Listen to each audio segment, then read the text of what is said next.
ৰাজীৱ ভৱনত কংগ্ৰেছৰ উচ্চস্তৰীয় বৈঠক আগন্তুক নিৰ্বাচন সন্দৰ্ভত পৰ্যালোচনা কৰা হয় বৈঠকক লৈ প্ৰতিক্ৰিয়া সভাপতি গৌৰৱ গগৈ ৰাইজে বিকল্প বিচাৰিছে পৰিত্ৰাণ বিচাৰিছে বিকল্প হিচাপে কংগ্ৰেছে কি কৰিব তাক লৈ আলোচনা আৰু চলিত বৰ্ষৰ অন্তিম মাহত কংগ্ৰেছৰ বৃহৎ কাৰ্যসূচী অনুষ্ঠিত হ'ব ৰাইজৰ পদুলিত ৰাইজৰ কংগ্ৰেছ শীৰ্ষক কাৰ্যসূচী অনুষ্ঠিত হ'ব গাঁৱে ভূঞে ৰাইজৰ মাজত সময় কটাব কংগ্ৰেছীয়ে আৰু ব্যক্তিৰ স্বাৰ্থ বাদ দি ৰাইজৰ স্বাৰ্থত কাম কৰাৰ প্ৰতিশ্ৰুতি কংগ্ৰেছৰ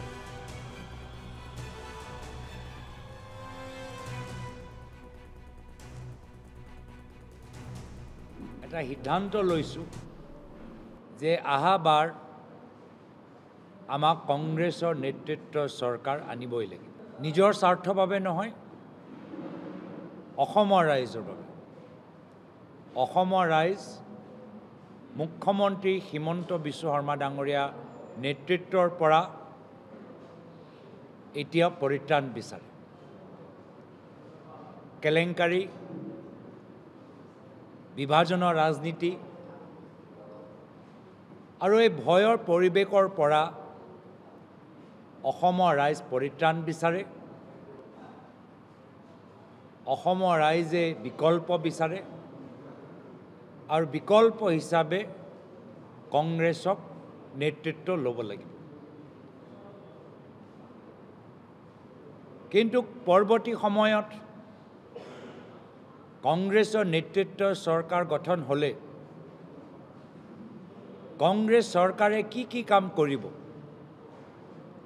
শিক্ষা ক্ষেত্ৰত জল জীৱন আঁচনি পানী যোগান আঁচনি ক্ষেত্ৰত আমাৰ থলুৱা উদ্যোগ থলুৱা ঠিকাদাৰৰ ক্ষেত্ৰত বিভিন্ন চহৰৰ টাউনৰ উন্নয়নৰ ক্ষেত্ৰত অসমৰ বিভিন্ন জনগোষ্ঠী জনজাতি ৰাজনৈতিক দাবীৰ সম্পূৰ্ণ ক্ষেত্ৰত আমালোকৰ মাজত নিৰাপত্তা ভূমি অধিকাৰৰ ক্ষেত্ৰত অসমীয়া সংস্কৃতি আগন্তুক দিনত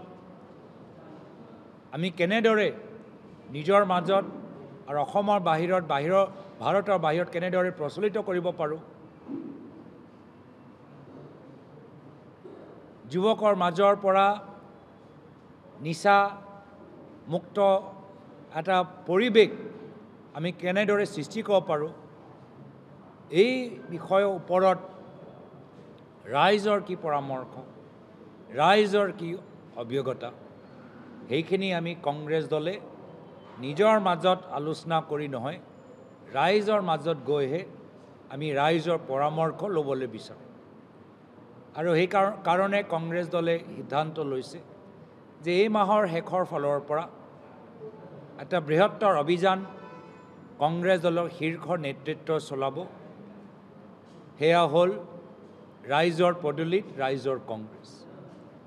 এই অভিযান সম্পৰ্কে আগতেও আমি কৈছোঁ কিন্তু এই অভিযানৰ কিছু অংশ আপোনালোকৰ সন্মুখত আমি দাঙি ধৰিবলৈ বিচাৰিছোঁ এই ৰাইজৰ পদূলিত ৰাইজৰ কংগ্ৰেছৰ অংশ হ'ব যে কংগ্ৰেছ দলৰ জ্যেষ্ঠসকল অসমৰ চুকে কোণে গ্ৰাম্য অঞ্চলত গৈ মানুহৰ লগত আলোচনাটো কৰিবই কিন্তু এক ৰাতি গাঁৱৰ ভিতৰত